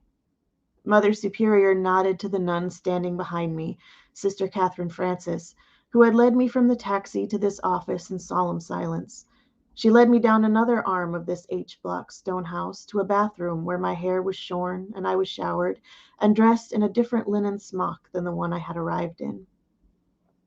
I was put to work straight away in the nursery, where I'd earn my keep until my time came. They called it my time as if it belonged to me. The girls here say it often, when my time comes, with a tone that makes it unclear whether they're speaking of birth or death. The boundary between the two is so thin anyway. Your time isn't far off, Meredith, they'd tell me, eyeing the growth round my middle. I hadn't even known. Not until the day I couldn't fasten my dress, and I'd taken it to Mrs. Cranshaw to help me let it out, and instead she'd cast me out, all in a fury, me in tears, staring desperately down at my stomach. It should have been so obvious, just as the worn patch of carpet in the corner of Mr. Cranshaw's library, where he'd made me kneel, should have been obvious. Do you think the father will change his mind and claim it? Lucy asked. She was so sweet, hopeful, sang to her belly every night. I shook my head. No, he's married, has a kid of his own. Lucy paled, clearly scandalized, but too sweet to say so. So you weren't in love? Poor Lucy. It must have been so easy to break her heart. No, but I loved his little one. Andrew Cranshaw. I missed his small hands and playful antics. I'd loved all my charges. I might not be any Mother Superior, but I had done my best. Lucy had been right about one thing, though, and my time did come quickly. I had only been at Bon Secours a few weeks when my time ran in a red rush down my legs and erupted in a crest of pain unlike anything I had ever known. Eventually, that wave dragged me under and far away. The next thing I remembered was waking to silence in a tangle of stiff linens. I drew my feet up, away from the tack of dried blood, and the blanket held the shape of my legs where it had molded to me in my sleep, like a ghost of me lay in that bed. Meredith, Sister Catherine Francis stepped up to the bedside. I turned my head toward her, and my throat wrenched. My lips stuck fast when I tried to ask for water. She guessed my meaning and poured some from a pitcher on the bedside table. It's been 3 days, she said, as she handed me the glass. My hand shook as I raised it to my mouth. Mother Superior already read you the last rites. Mother Superior. Mother. I dropped the glass, the shock of cold water spreading across my lap. My baby? She prayed over him too, though I'm afraid we didn't have time to baptize him. The grip of pain ran deeper than all the aches and tears of my body. The whole world had split into 1,000 shards, and I had swallowed all of them dry. Do you think you can walk? Sister Catherine asked. I pushed myself to sit higher and shoved the blanket away. Scratches and bruises ran down my legs, my empty stomach still distorted from the life it had carried. I stood and advanced on the nun, drawing so close to her that my eyes were shaded under the awning of her wimple. Where is he? She met my countenance with a scowl of her own. I see that you can walk. Good. You leave first thing in the morning. She turned away in a swirl of black and made for the door. Shock overcame my rage. Leave? Sister Catherine turned back to me, her hand on the door's latch. This is a home for mothers and children. You are neither. If comfort was a sin, as the sisters would have had us believe, then Mother Superior was damned long before I picked the lock on her chambers. Her rooms were warm, heated by a humming radiator, her blankets thick, her nightgown smooth. Free of a wimple, her hair hung in a long brown braid that coiled across the pillow. It was long enough to circle her throat 3 times, and when I pulled hard enough, I could wrap it a 4th. Her face burned the purple of bishops, her eyes springing red poppies across the white. Her tongue dripped froth as it inched further down her spotted chin. Her arms flailed beneath the heavy blanket, trapped beneath the weight of all that wool and me, sitting beside her and pinning the cloth to the mattress. It took so long for her to be still. It was like waiting for a sermon to end when your baby is kicking your bladder. Baby. The thought gave me strength. I wrapped the braid a 5th time, pulling till the roots sprang free from her scalp. She had a fine carpet-bag in the closet, sturdy shoes close enough to my size, but her desk in the adjacent room where I'd so recently sat and was judged, that was my target. My file was there, one of hundreds, Lucy's too. I recognized the address at the top of my first page, the Cranshaw's house in Galway. There was information about my posting in the nursery, the storage box number where I would find my own dress, another address, perhaps where they had intended for me to go in the morning. I would take that car, but it's the first address I'd be giving the driver. Sister Catherine's yellow hair was shorn close to her skull, much like she had done to all of us. Perhaps the lice that had plagued all the linens had found their way beneath her wimple. Her Bible, dutifully at her bedside, was heavy and bound in etched brass, the painted horror of Bibles, and it came down hard and fast against her pale temple. She did not even wake from the first blow to feel the 2nd or 5th, and by then the pages were as red as communion wine or birthing linens. I retrieved my dress from storage, washed myself, changed, and made my way to the dormitory. The sound of soft breathing and the smell of sweet milk circled the room. Lucy sat up when I gripped her shoulder. "Oh, Meredith." She held my hands in hers. "I'm so sorry." My heart galloped. I breathed deep to hold my purpose. "I'm leaving in the morning, Lucy. Mother Superior's just told me, but she's ill and can't see me off. Neither can Sister Catherine. They both ate the same dinner, and neither can so much as walk." Lucy cooed sympathy. I couldn't suppress a smile. Too much rich food. Maybe they should stick to porridge like the rest of us. Lucy smiled weakly and squeezed my hand. "Where are you going?" "Back to Galway. I'll settle my business there, and then who knows? Will you tell the others? About the sisters, I mean? They'll have to get by without them tomorrow." "Yes, we'll be fine." Lucy's eyes were already beginning to slide closed again. It was nearly dawn, and the matin bells would be ringing soon. Did the same fate I'd met await her? In all the weeks I'd worked in the nursery, not a single infant had come through the doors, though plenty left, wrapped in gray sheets that reappeared after a haphazard laundering. I sat against the wooden door and waited for the car. It was the same driver who came for me, his eyes cast down to the gravel as he placed my bag, Mother Superior's bag, on the seat. It was stuffed full of files. The drive seemed longer this time, as if I had come from so far away, another world instead of the next town over. "Why do you do all the driving for the home?" I asked the young man. "Figure I owe it to him, born and raised in those walls." My heart went out to the boy. He could have been anyone's. He might as well have been mine. "And was your mother like me?" His complexion deepened and his knuckles whitened on the wheel. "Wouldn't know," was all he said. "Of course she was," I wanted to say. "We're all the same there, mother inferiors." The car pulled up in front of the familiar townhouse. Only 2 windows glowed, the library at the top of the house where Mr. Cranshaw would be taking his tea and paper, and the basement where the kitchens would be hard at work. It was too early for anyone not driven by nuns or wages to be awake. Mrs. Cranshaw would still be sleeping, and small Andrew. "Wait here," I told the driver. "I just need to pick something up. I won't be long." I ascended the servants' stairs. All the way up, like I'd done countless times in the 3 years I'd worked here, I knew just where to step to be silent. Mr. Cranshaw always faced the windows with a view of the bay, his back to the room, to the hearth, which glowed amber in the reflection off his crusted old bayonet. It hung over the mantel like an eyebrow, placed there the same year Andrew was born, the same year Mr. Cranshaw had returned from the front to find his holiday leave that previous year had left his wife blessed, not cursed like he'd left me. The fire had warmed the bayonet till I could hardly feel it in my fingers. It matched the temperature perfectly, as if it were an extension of my arm, or an extension of his throat, where I planted it deep. The spray of blood dissolved the thin newsprint he gripped in front of him. It painted the bay window, its hue matching the glare from the rising sun on the water. It ran in waves like a tempest.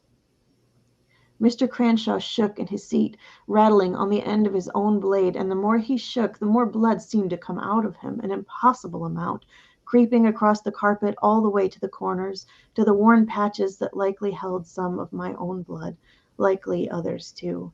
There does not seem to be a limit to the amount of blood a man will draw or bleed when his time comes. When the wet newspaper finally fell from his hands, I left, back down the silent stairs to the floor below, a dainty trail of red behind me.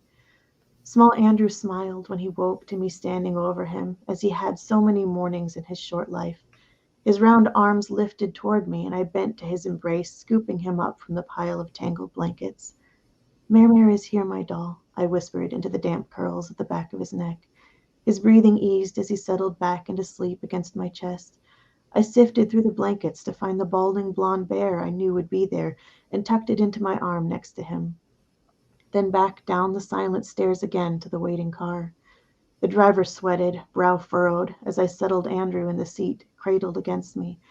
I fished a folded sheet of paper from my pocket, the page from my file. I handed it to him, pointed to the second address.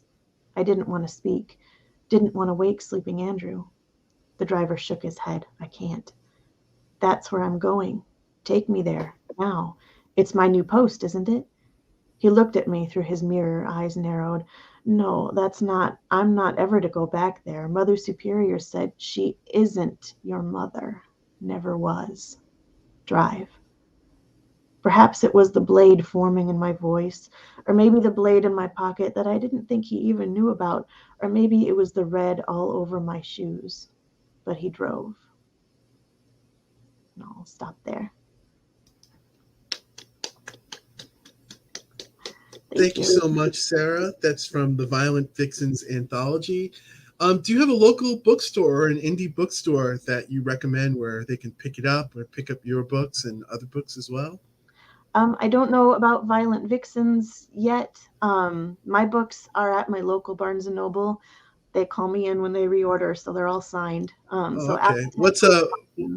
What Barnes & Noble is that? Appleton, Wisconsin. Appleton, Wisconsin, Barnes & Noble. Okay, cool. All right, thank you so much, Sarah. Appreciate having you with us here. I'm going to before we move on, I'm just gonna get to our final reader, Matthew Bartlett. Just a couple of words.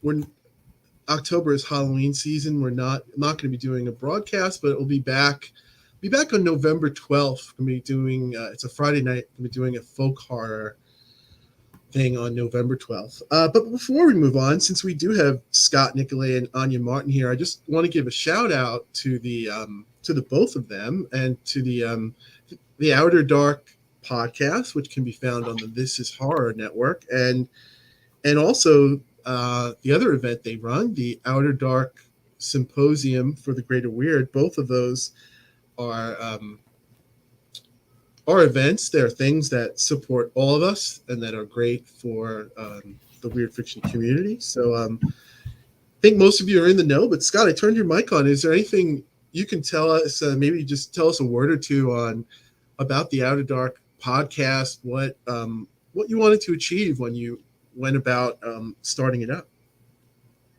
God. I won't put you on the spot. I can say. Yeah. I mean, I don't think about it much anymore because I don't do it anymore. I turned it over to Anya. I just had to give something up with grad school. So, I mean, originally the idea was to, provide documentation of what I call the weird renaissance. And, at a level that's somewhere above fan service, but, not quite academic, but something that we'd create a record of this time period and all the great writers involved in it. Not just writers, but artists and editors and other people involved, so that, maybe somebody wants to do academic research on it later down the road, they would have a record.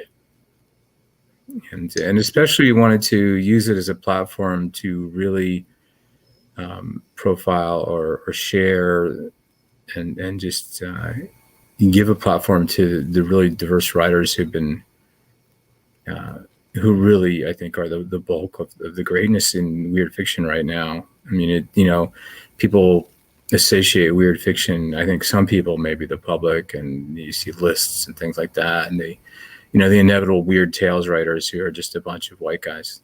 And really what's going on now is women and people of color and LGBT writers, and it's incredibly diverse. And those are the voices that are interesting because they're doing things that other people haven't done before.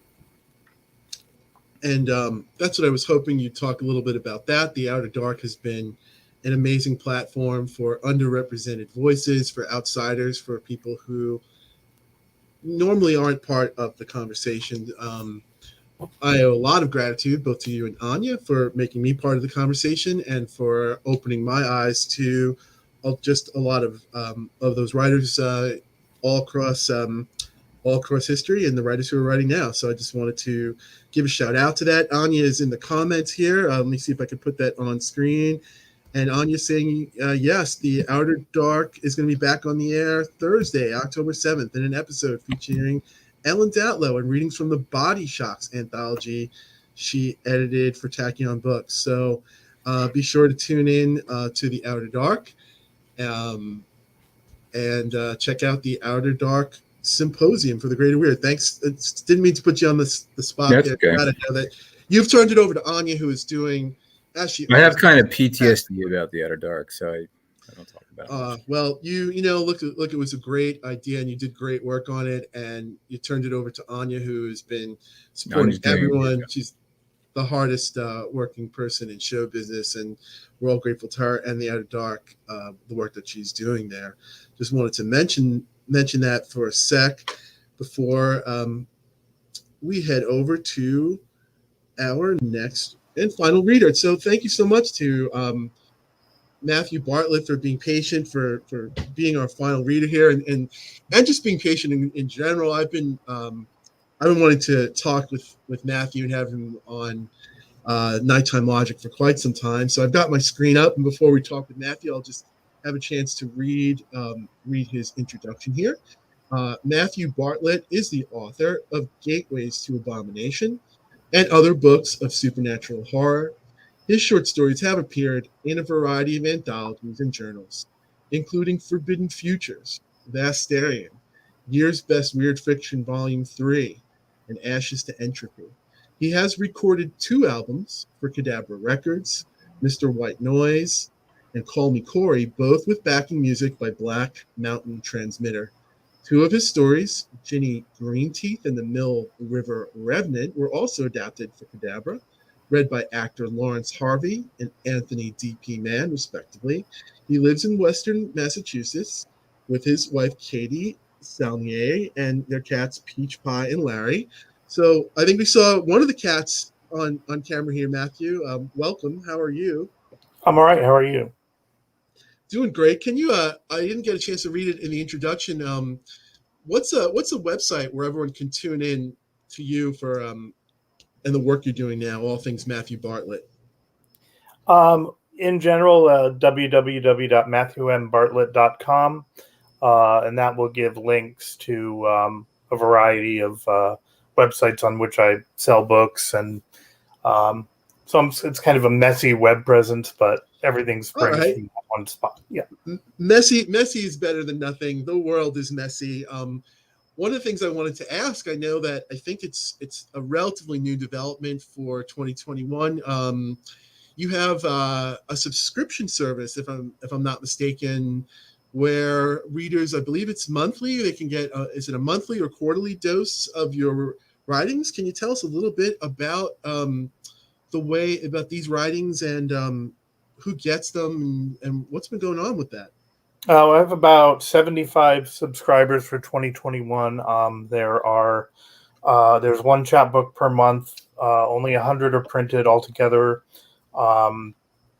There's a tier or a level where I sign them, and I have a stamp with the cat's paw prints on them. So, and next year I'll be changing that to where all chapbooks will be signed, and the upper tiers will be personalized in some way. In any event, they are a variety of flash fiction, continuing stories, short stories that are serialized over the course of the 12 issues, a variety of interior artists, and the covers this year were done by Matt Fitzsimmons, and next year I have the excellent Trevor Henderson doing all of the covers for 2022. Oh, exciting! So over the course of the year, so there's some stories that are running and that'll run for the course of the year, and then there's just continuation stories and flash fiction that's all in this. Is that on they sign up? Can we sign up via that web link, or is it a Patreon page, or how does one sign up or get into it? Yep, via the webpage. It can be purchased. There's a link for merchandise, I think, and go to that link. I sell my books online and also the chapbook subscriptions and records when I have them in stock. Okay, super cool.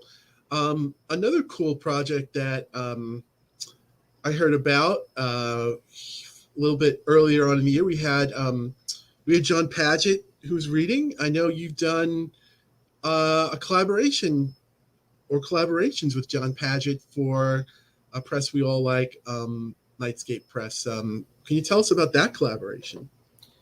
Yes, John and I collaborated on 4 short stories together, and we just basically emailed back and forth until these stories were done. The first story, and I think both of us really like it a lot, is was done as letters back and forth between 2 characters, Fielding and Latham, and I can just say that it's an extremely odd story and a lot of fun, and we had a really good time collaborating on these things. So, and that is due out from Nightscape, I'm hoping, next year.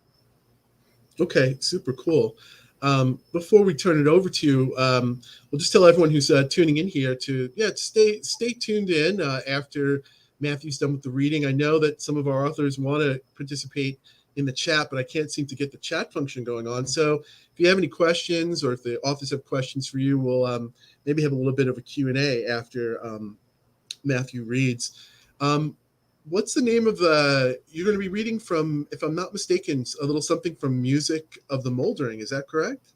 That's correct. I have 2 novellas or novelettes in one book called Music of the Moldering and If It Bleeds.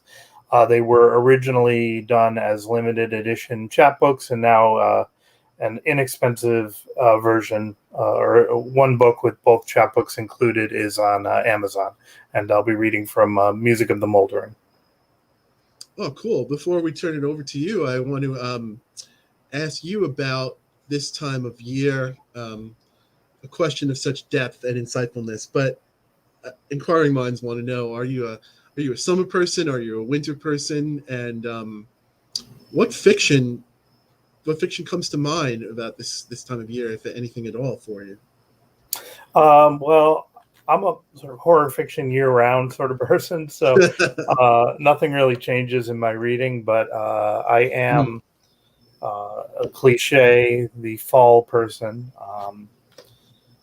Gradually, and this may be a function of climate change, I've come to favor even winter over summer. So fall and winter are fine by me. That also, one thing that also might inform that is the fact that I've moved to a place where I no longer have to shovel.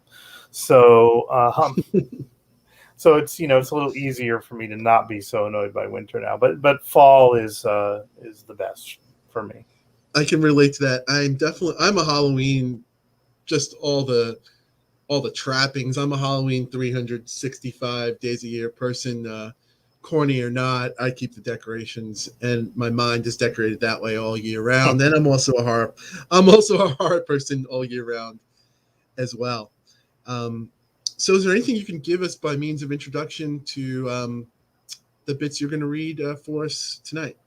I can, yes. The story involves a woman who returns to her hometown of Leeds, Massachusetts, to assist her brother, who has gotten himself behind in the running of a funeral home.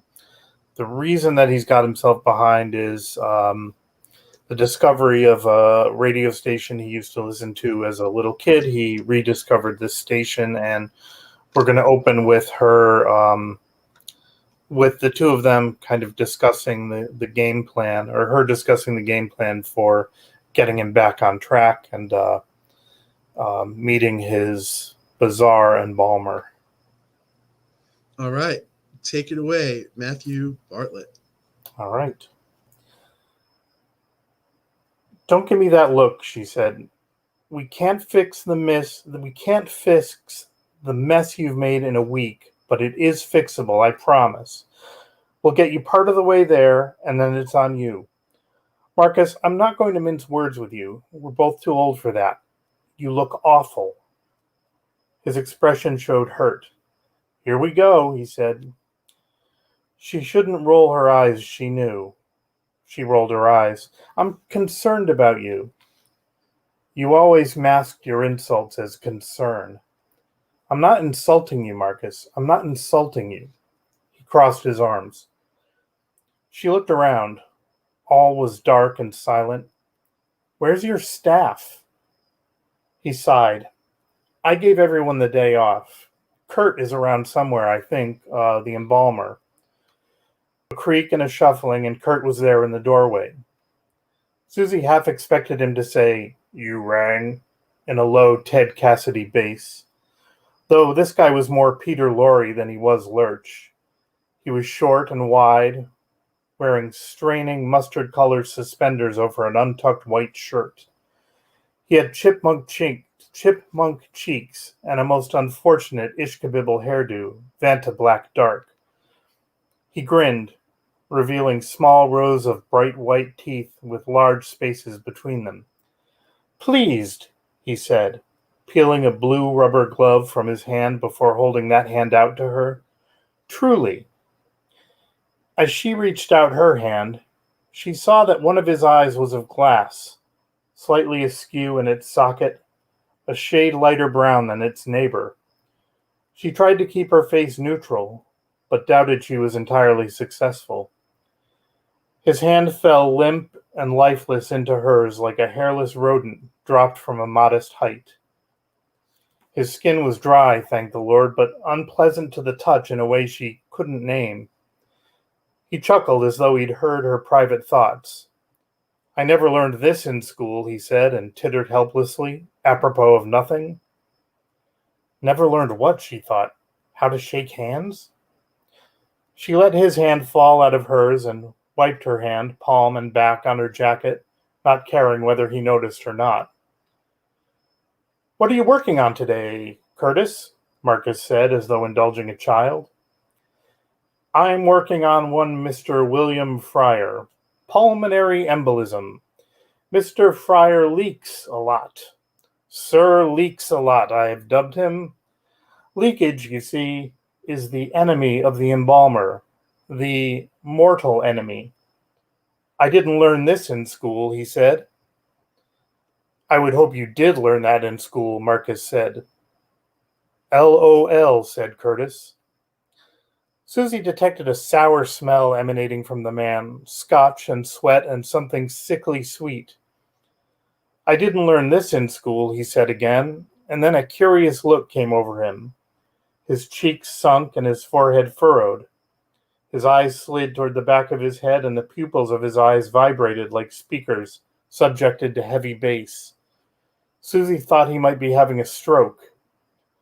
What I really want to be, he said, what I really am, in my heart of hearts, is a broadcaster. Really? Said Susie, mouthing the syllables with no inflection, wanting to be out of the conversation, away from this man, out of this house, on a plane back home, as quickly and as cleanly as possible. You're listening to WXXT, Marcus said, his voice booming, bouncing around the high-ceilinged rooms. The malware in the marmalade, the curdle in your girdle, the tincture in the sphincter of the Pioneer Valley. And then he executed a strange, unseemly curtsy and swept out of the room. He may have been weeping. Marcus, what's wrong with him? Oh, he's just a strange one, Marcus said. Overworked, probably. Business has been brisk. It doesn't seem like he can even function. He's better around the dead than the living.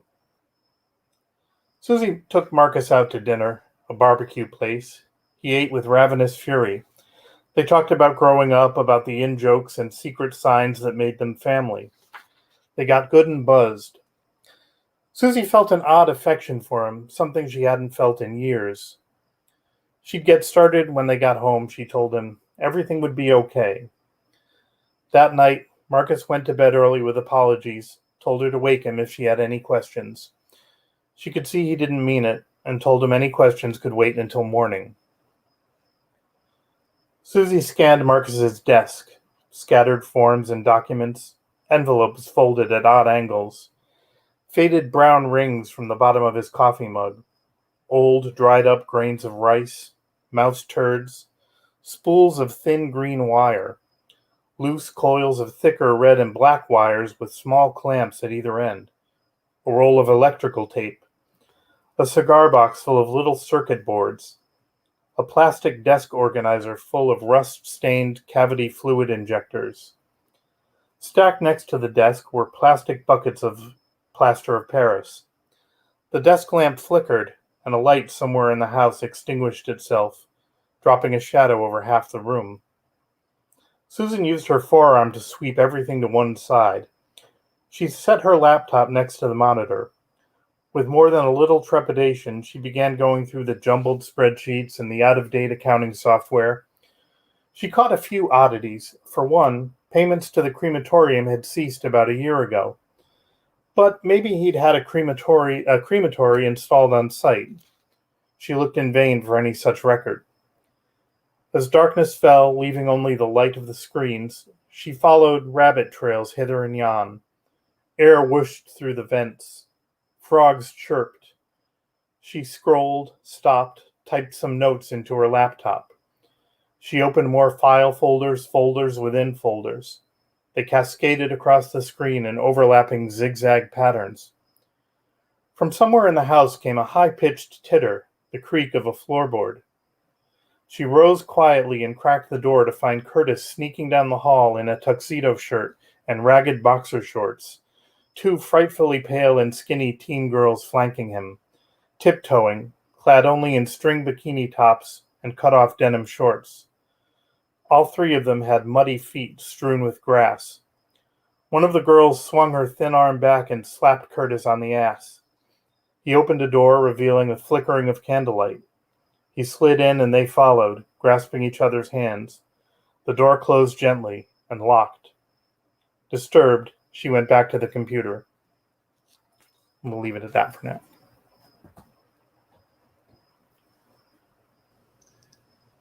Thank you so much.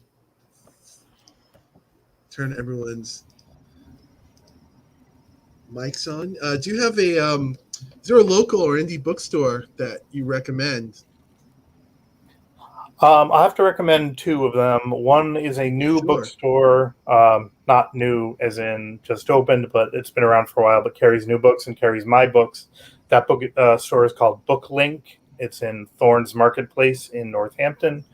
And then there's an excellent used and rare bookstore at which I occasionally work called Gray Matter Books in Hadley, Massachusetts, and it's great for used, rare, sometimes very pricey volumes. Those volumes that we all dream about, or when I see you posting, I go, I want that. I mean, that place is like legendary. All my friends in New England like make a big deal and post selfies whenever they go there. It's one of the few surviving stores. There used to be many of them. And I think a lot of the stock from all of those has ended up at Gray Matter. So it's a massive cavernous place and a lot of turnover in the stock. And it's in an area with 5 colleges. So the turnover is pretty intense. And there's a lot of good literature, but huge poetry section. I'm not huge on philosophy, but there's a massive philosophy section. Well, I've got five colleges feeding it. Yeah, both keeping it in business and both, feeding the stock there. So yeah, in my neighborhood, unfortunately, in my neighborhoods, over the decades I've been here, I've seen used bookstores come and go, and sort of all the stock going to one area in town.